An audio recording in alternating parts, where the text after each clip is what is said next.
रामपुरी असील की कहानी। रामपुरी असील कोई साधारण मुर्गा नहीं था।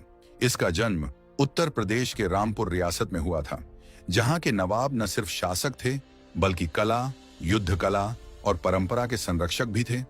उनके लिए एक लड़ाकू मुर्गा केवल एक पक्षी नहीं था, बल्कि एक प्रतीक था, सम्मान का, रणनीति का और राजसी विरासत का। नवाबों ने अपने सबसे कुशल पक्षी पालकों को आदेश दिया कि ऐसा मुर्गा तैयार किया जाए जो शारीरिक रूप से ताकतवर, मानसिक रूप से संतुलित और युद्ध कला में पारंगत हो।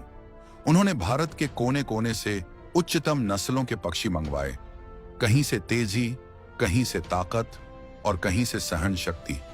इन सभी गुणों को मिलाकर कई वर्षों के बाद एक नई नस्ल तैयार हुई, रामपुरी असील। यह मुर्गा केवल ताकतवर नहीं था, यह रणनीति से लड़ता था, धैर्य से वार करता था और मैदान में एक योद्धा की तरह खड़ा रहता था। पुराने रामपुरी असील की पहचान कुछ विशेष शारीरिक गुणों से होती थी, जो केवल शुद्ध रक्त वाली नस्लों में ही पाए जाते थे। सबसे खास थी उसकी आंखें। साफ सफेद आंख की पुतली के चारों ओर गहरा लाल घेरा और कई बार पुतली के आसपास नीला या काला छल्ला। ऐसी आंखें गहराई और सजगता की निशानी थीं। इस नस्ल की ऊंचाई 18 से 22 इंच होती थी, पैर से लेकर कंधे तक। यह ऊंचाई न केवल उसे गरिमामय बनाती थी, बल्कि उसे दूर से हमला करने में भी सक्षम बनाती थी।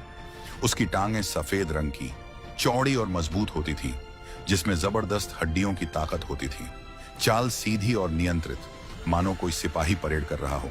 गर्दन छोटी लेकिन भारी और लचीली होती थी, जिसे देखकर लगता था जैसे फन फैलाता हुआ नाक खड़ा हो। चोंच मोटी और थोड़ी मुड़ी हुई, जो लड़ाई के समय पकड़ और चोट के लिए आदर्श थी।